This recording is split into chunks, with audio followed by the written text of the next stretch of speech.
Good morning student. आज हम पाठ 5 उपवन से बातचीत के प्रश्न उत्तर करेंगे। तो सबसे पहले एक बार हम दोबारा से इस कविता को देख लेते हैं ताकि हम अच्छे से इसके प्रश्न उत्तर को समझ सकें। उपवन से बातचीत, भारत भूषण अग्रवाल। वैसे तो इस कविता के नाम से ही पता चल रहा है कि इसमें हम उपवन बगीचे की बातचीत करेंगे, उसी के बारे में हम इसमें पढ़ेंगे। तो एक बार देखते हैं। प्रस्तुत कविता में कवि ने इस जीवन सत्य का उद्घाटन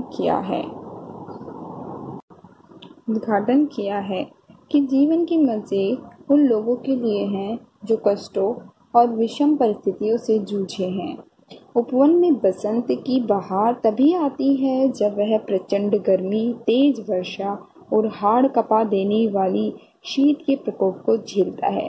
यानी कि कहा गया है कि ऐसे ही इंसान के जीवन में भी सुख तभी आता है जब उसने अपने जीवन में बहुत सारे दुखों को झेल लिया हो। सुख पाने से पहले उसकी कीमत चुकानी पड़ती है। यह कविता हमें संदेश देती है कि पहले कष्टों, मुसीबतों का डटकर सामना करो, तभी तुम्हें सुख भोगने का अवसर प्राप्त होगा। तो उपवन से बातचीत में कविता के माध्यम से भारत भूषण अग्रवाल यही कहना चाहते हैं कि इस कविता के अंतर्गत क्या है कि किस प्रकार से जो प्रचंड गर्मी है, तेज वर्षा है और हाड़ कपा देने वाली शीत, ये 3 ऐसे कारण हैं जिसके कारण मनुष्य, ये पेड़ पौधे इन मुसीबतों को झेलकर बसंत को प्राप्त करते हैं। इसी प्रकार से मनुष्य के जीवन में ना जाने कितनी ज़्यादा मुसीबतें आती हैं जिनसे वह स्वयं को उबार कर बाहर निकलते हैं और एक नया जीवन प्राप्त करते हैं। आज सवेरे जब वसंत आया, उपवन में चुपके चुपके कानों ही कानों मैंने उससे पूछा, मित्र पा गए तुम तो अपने यौवन का उल्लास दोबारा? क्या कह रहे हैं, आज मैं उपवन में आया और मैंने क्या देखा कि आज फिर उपवन में अब तो नए नए फूल पौधे उग गए हैं, नई नई कलियां खिल गई हैं, नए नए पत्ते आ गए हैं, नए नए फूल आ गए हैं। तो अब तो चारों तरफ फिर से इस उपवन को तो वह उल्लास मिल गया, इस उपवन को तो वह यौवन प्राप्त हो गया फिर से। तो वह उससे बोल रहे हैं, देख कवि जो है इस उपवन से बातचीत कर रहे हैं। गमक उठे, यानी कि फिर से तुम्हारे अंदर तो वो हो जो खुशी थी, गमक उठे हैं। गमक उठे का अर्थ यहाँ पे दिया हुआ है इन्होंने, महक उठना। गमक उठे, महक उठे हैं प्राण तुम्हारे, फिर से तुम्हारे प्राण महक उठे हैं, गमक उठे हैं। फूलों सा मन फिर मुस्काया, पर साथी क्या दोगे मुझको, मेरा यौवन मुझे दोबारा मिल न सकेगा। बोल रहे हैं, गमक उठे फिर प्राण तुम्हारे, फूलों सा मन फिर मुस्काया, पर साथी क्या दोगे मुझको, मेरा यौवन मुझे दोबारा मिल ना सकेगा। क्या कह रहे हैं कवि, उनको कह रहे हैं तो मुझे सब कुछ दोबारा मिल गया, फूलों सा मन फिर अब तुम्हारा मुस्कुरा गया, तुम्हारे प्राण फिर से मुस्कुरा रहे हैं। ये कह रहे हैं, पर साथी क्या दोगे मुझको, मेरा यौवन मुझे दोबारा मिल ना सकेगा। ठीक है। सरसों की उंगलियां हिलाकर संकेत में वह यूं बोला। कह रहे हैं कि तुम मुझे क्या दोगे, मेरा यौवन तो मुझे दोबारा नहीं मिल पाएगा, कभी ऐसा कह रहा है। तो सरसों की उंगलियों को हिलाते हुए, यानी कि जो सरसों उगी हुई है, तो जो उसके ऊपर के जो फूल है पीले पीले वो हिल रहे हैं। ऐसा लग रहा है मानो कि उंगलियां हिलाते हुए संकेत में उसने कहा ना या हाँ, ना हाँ, ऐसा वैसा। तो उंगलियों को हिलाकर वह कह रहे हैं, सरसों उंगलियों को हिलाते हुए कह रहे हैं, संकेतों में वह बोला, मेरे भाई व्यर्थ प्रकृति के नियमों की यूं दो न दो भाई। कह रहे हैं, व्यर्थ में तुम इन सारे नियमों की दुहाई तो मुझे मत दो, होड़ न बांधो तुम यूं मुझसे होड़ ना करो, होड़ मत बांधो तुम मुझसे इस प्रकार। यहाँ पर जब मेरे जीवन का पहला पहर सुलझता था हफ्तों में, होड़ मत बांधो, कह रहा है तुम मुझसे होड़ मत बांधो इस तरह से। जब मेरे जीवन का पहला पहर झुलसता था लपटों में, मतलब जब पहला पहर, जैसे गर्मी आई, उसके बाद फिर जैसे बारिश आई, फिर आंधी तूफान आ रहे हैं, कुछ भी मतलब अलग अलग पहर जो देखे उसने। बसंत, मतलब बसंत ऋतु देखने से पहले उसने ग्रीष्म ऋतु, वर्षा ऋतु, शीत ऋतु, इन सभी ऋतुओं का सामना किया है। उसके पश्चात जाके वसंत ऋतु आई है। तो वह अपने जीवन में बता रहा है कि कौन कौन से उसने समय देखा है, कौन कौन से समय देखने के बाद उसे ये सिचुएशन, यह परिस्थिति उसे प्राप्त हुई है आज। जब मेरे जीवन का पहला पहर झुलसता था लपटों में, तुम बैठे थे बंद उशीर पटों में, पटों से घिरे। उशीर पट होते हैं बेटा खसके किवाड़, डोर टू स्टैंडर्ड ग्रास, ठीक है, यानी कि जो बंधे हुए हो एक ऐसे घरों के किवाड़ के अंदर आप बैठे हुए थे जो ठंडक दे रहे थे।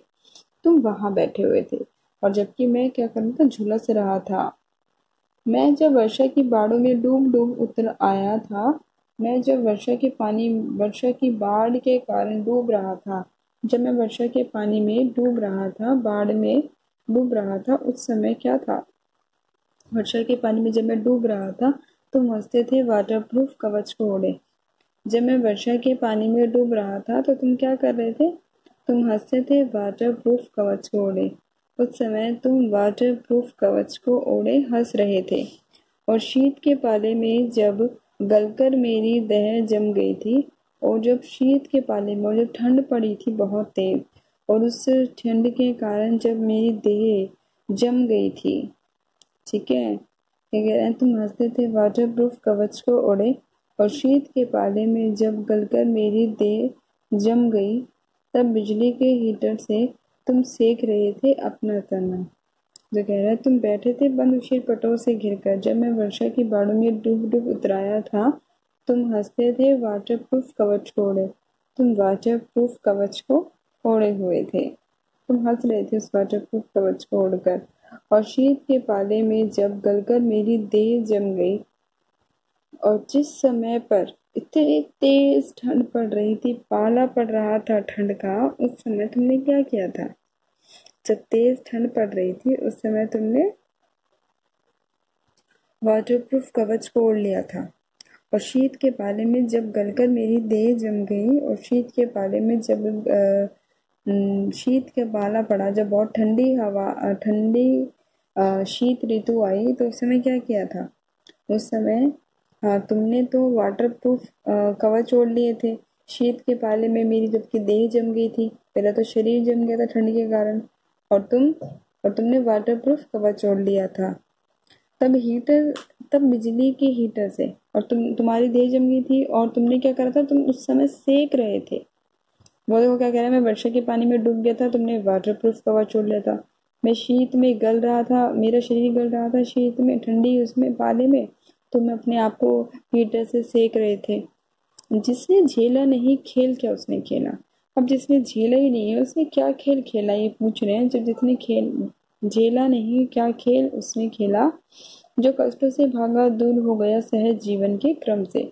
जो कष्टों से भाग गया, जो दुखों से दूर भाग रहा है, वो सहज जीवन के क्रम से ही दूर पहुंच गया। उसको दे क्या दान प्रकृति की यह गतिमयता। उसको दे क्या ज्ञान प्रकृति की यह गतिमयता। क्या दान दे उसको, जो प्रकृति की गति में है, तेज चाल जो है प्रकृति की, उसे क्या दान देगी यह नवबेला। ये नहीं, जो नई नवबेला है, ये क्या दान में देगी जिसने इन सब चीजों को झेल लिया है। पीड़ा के माथे पर ही आनंद तिलक चढ़ता है, ध्यान रखना। पीड़ा के माथे पर ही, जिसने पीड़ा को झेला है, दर्द को झेला है, उसी के माथे पर, पीड़ा के माथे पर ही, पीड़ा के माथे पर ही आनंद का तिलक लगता है, आनंद का तिलक चढ़ता है। बिना पीड़ा को झेले किसी भी व्यक्ति को सुख की प्राप्ति नहीं हो सकती है। सुख की प्राप्ति उसी व्यक्ति को होगी जिसने दर्द को झेला हुआ हो। मुझे देखकर आज तुम्हारा मन यदि सचमुच ललचाया है, मुझे देखकर यदि तुम्हारा मन आज सचमुच ललचाया है, तो कृत्रिम दीवारें तोड़ो। तो ये कृत्रिम जो बाहरी दीवारें हैं इसको तोड़ दो।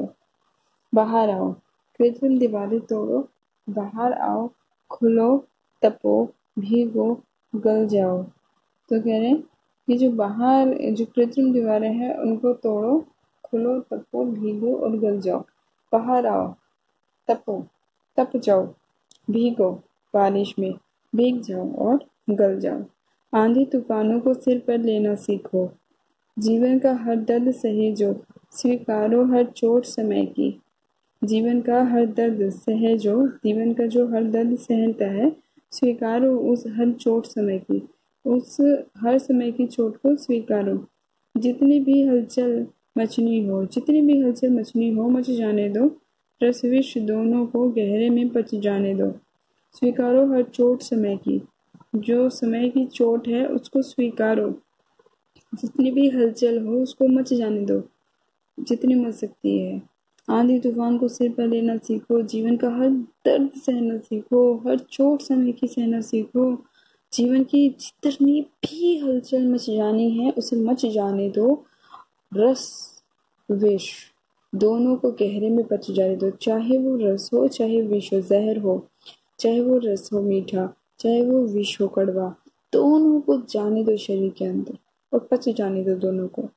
तभी तुम्हें भी धरती का आशीष मिलेगा, तभी तुम्हें भी धरती का आशीष मिलेगा, तभी तुम्हारे प्राणों में भी यह पलाश का फूल खिलेगा, तभी तुम्हें सुख की प्राप्ति होगी, तभी तुम्हारे प्राणों में पलाश का फूल खिल सकेगा, जब तुम इस दर्द को सहन करना सीख जाओगे। तो कवि इस कविता के माध्यम से व्यक्तियों को जीवन का नया दौर जीना सिखा रहे हैं कि जीवन में कितनी भी विषम परिस्थितियां आ जाए, मनुष्य को अपने आप को क्या करना है, मनुष्य को अपने आप को एक अपने ऊपर विश्वास रखना है और उन परिस्थितियों को झेलना है जिन परिस्थितियों में व्यक्ति उभरता है, जिन परिस्थितियों को झेलकर व्यक्ति उभरता है उसी से उसे ताकत मिलती है। तो इसीलिए कहा गया है कि व्यक्ति को अपने जीवन में आने वाली हर समस्याओं का समाधान निकालना चाहिए, हर समस्याओं का सामना करना चाहिए। ठीक है, तो अब हम करेंगे आज इसके प्रश्न उत्तर। पहला प्रश्न है, कौन यौवन का उल्लास दोबारा पा गया और कैसे? लिखिए इसका उत्तर। तो चलिए अब हम करते हैं प्रश्न उत्तर। पहला प्रश्न है हमारा,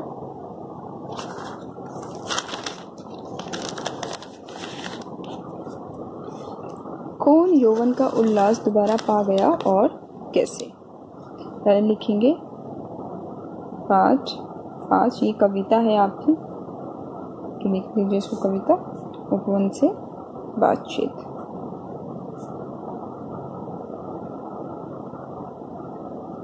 उपवन से बातचीत 5 कविता है उपवन से बातचीत। सबसे पहला प्रश्न है आपका, उसका उत्तर लिखिए। कौन यौवन का उल्लास दोबारा पा गया और कैसे? तो लिखिए इसका उत्तर। कौन यौवन का उल्लास दोबारा पा गया?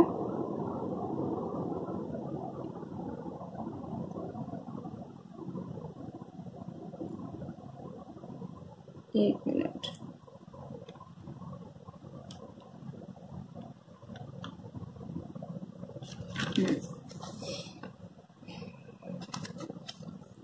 उपवन यौवन का उल्लास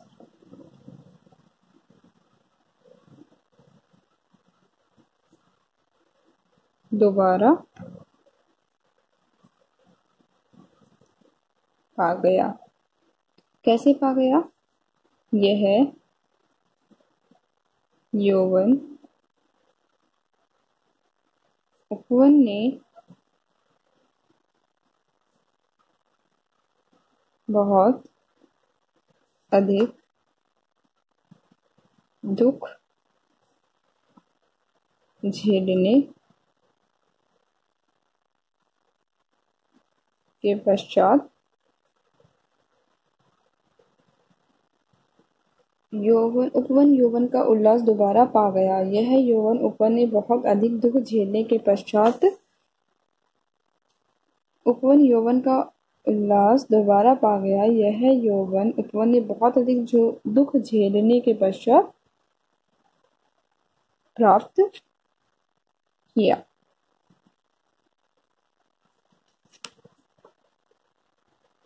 बसंत ने यौवन को पाने से पहले क्या क्या कष्ट सहे हैं? क्या क्या कष्ट सहे हैं हमने देखा यहाँ पे। प्रकृति मतलब उन्होंने कहा प्रकृति के नियमों की दुहाई मत दो।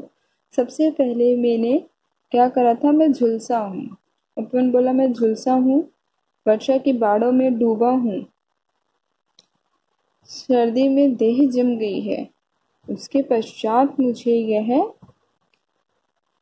उसके पश्चात मेरे माथे पर आनंद का तिलक लगा है। तो कौन कौन से दुख झेले हैं? तो प्रश्न लिखेंगे। बसंत ने यौवन को पाने के लिए, देखिए वसंत ने यौवन को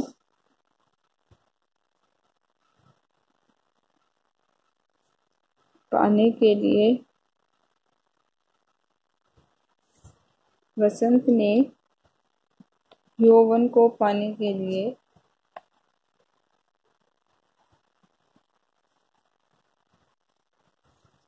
वसंत ने यौवन को पाने के लिए सबसे पहले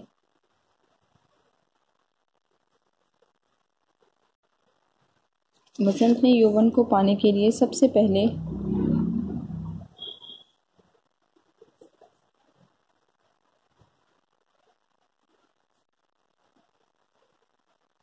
ग्रीष्म ऋतु के भीष्म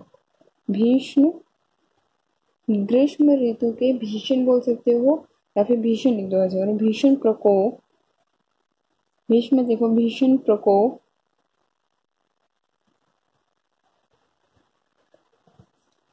को देखा।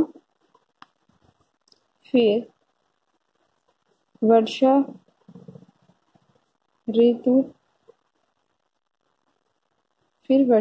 के समय को देखा,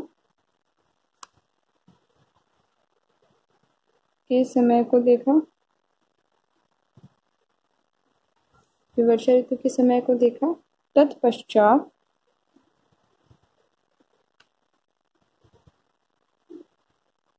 कड़कड़ाती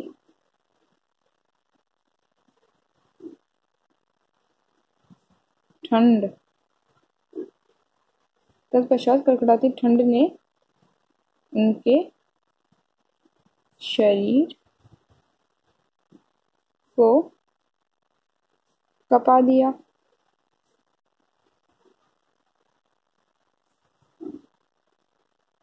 इस प्रकार वसंत ने यौवन को प्राप्त करने के लिए इस प्रकार वसंत ने यौवन को प्राप्त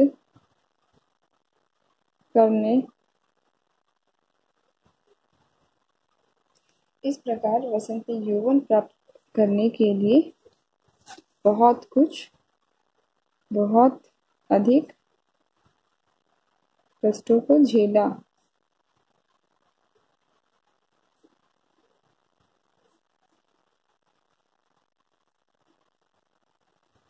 बहुत अधिक कष्टों को झेला है।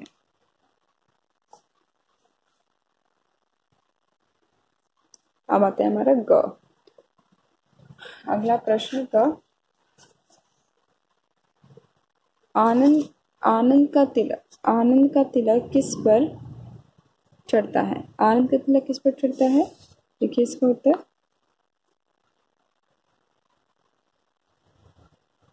आनंद का तिलक उसी व्यक्ति को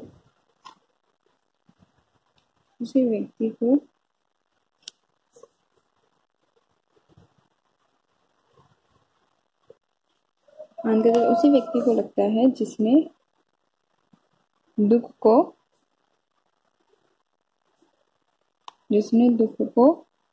झेला हो। घ, जिंदगी का आनंद कौन भोगता है? कहते हैं ना जिंदगी का आनंद।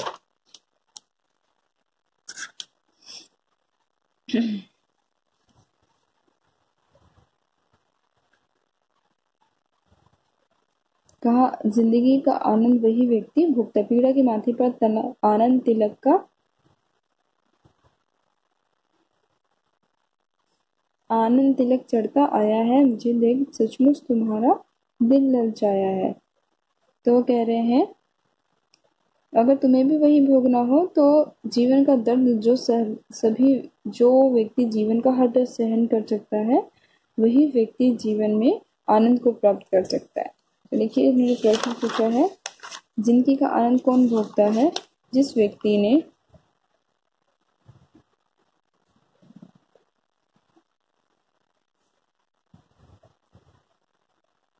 जीवन में हर दर्द को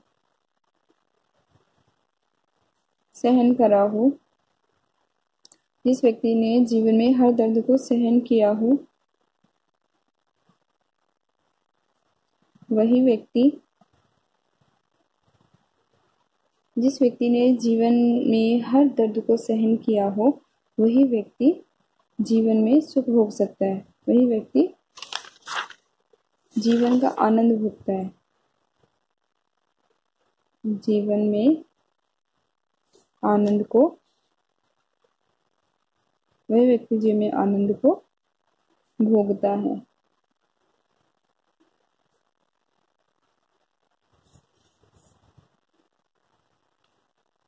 अगला प्रश्न है वसंत कवि को कौन सी दीवारें तोड़ने को कहता है? वह कृत्रिम दीवारें तोड़ने के लिए कहता है। वसंत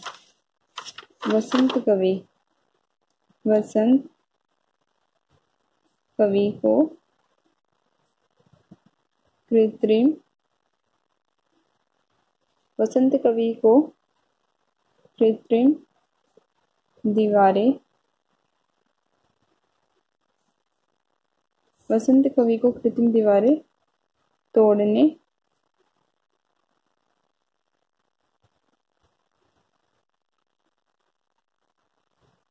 के लिए, ये एक ही है बेटा, दो नहीं है। वसंत कवि को कृत्रिम दीवारें तोड़ने के लिए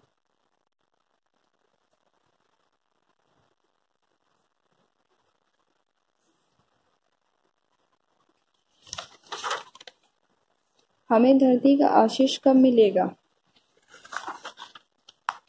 जब आप हर दर्द को सह जाओगे,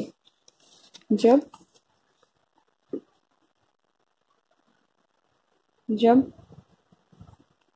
तुम रस और विष दोनों को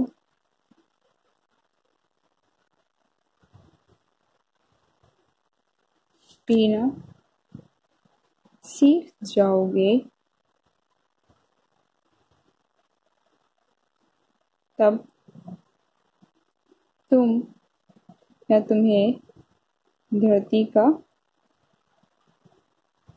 आशीष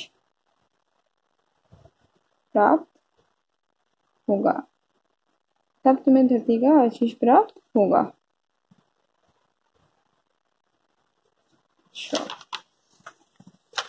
प्राणों में पलाश का फूल खिलने का क्या अर्थ है? प्राणों में पलाश का फूल कब खिलेगा? जब व्यक्ति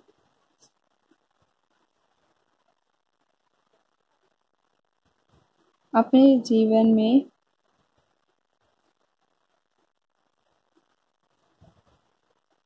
हर दर्द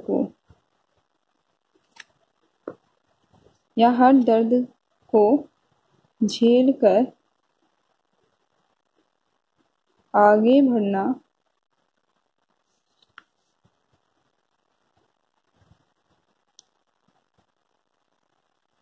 सीख जाएगा, तब